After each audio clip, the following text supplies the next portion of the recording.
Hola amigos, ¿qué tal? Soy Guillermo de la Escuela Tiempo de Tango y miren, me han hecho 5000 veces la misma pregunta. ¿Es difícil aprender el tango? Les aseguro que siempre traté de responder de la forma más certera posible, que es un baile social y por ende accesible a todo el mundo, que puede ser complicado coordinar, pero que con práctica todo se logra. Pero bien, aunque se puede estar una hora explicando, tu aprendizaje siempre va a estar condicionado por dos cuestiones.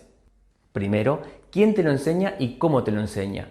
Porque hay profesores que te lo pueden hacer muy fácil y otros que te lo pueden hacer imposible dependiendo de la metodología o el sistema que apliquen.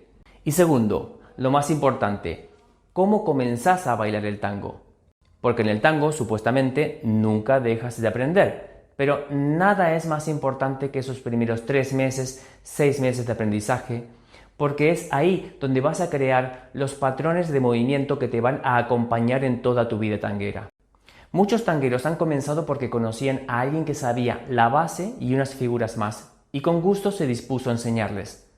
A ver, eso está muy bien, porque ayuda a propagar el tango, pero esto no funciona así.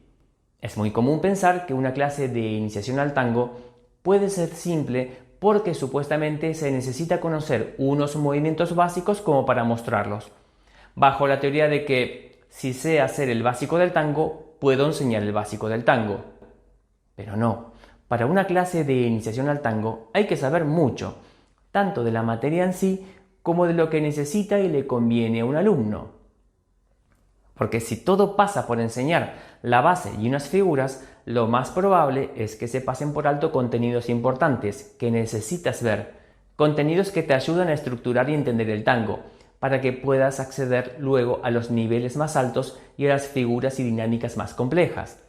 Si no, en el futuro, cuando quieras aprender una figura de nivel medio o avanzado, sentirás como que te has perdido un capítulo de la serie, porque hay algo que te cuesta entender de las secuencias de movimientos y te limitarás solo a imitar lo que quieren enseñar, porque no logras comprenderlo del todo. Algo muy común que puede suceder también es que accedas a contenidos que no tendrías que ver en una clase de iniciación al tango, porque pertenecen a niveles más altos. Los enseñan tal vez porque son atractivos, pero no se tendrían ni que tocar en una clase de principiantes. Y te frustras porque no aprendes, porque piensas que no eres bueno para esto, cuando en realidad lo que sucede es que estás viendo contenidos que no debes. Los profes de tango tienen que saber bastante de musicalidad, de proyección del paso, cómo interpretar, etc. Pero sobre todo técnica, estructura y, lo más importante, saber en qué momento enseñarlo.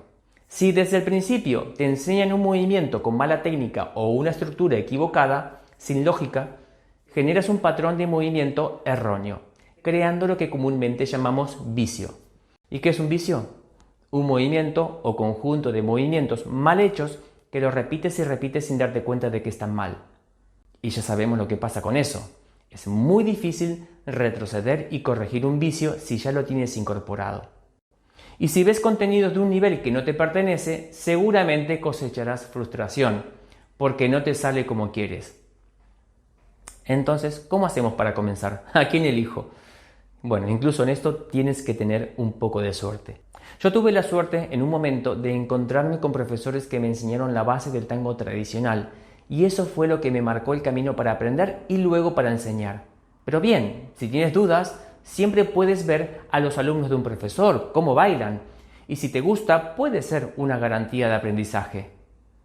También sería bueno que vayas a una de sus clases, para saber si explica bien, si utiliza una lógica de movimiento, una estructura. Si esto te puede ayudar, entra a mi canal de YouTube y mira los vídeos en los que hablo acerca de aspectos esenciales de las dinámicas del tango, para que puedas tener criterio a la hora de elegir un tipo de enseñanza. Ya sea porque quieres comenzar a bailar o porque ya tienes un nivel y, sin embargo, sabes que hay cosas que se podrían mejorar. Así que les espero. Un abrazo.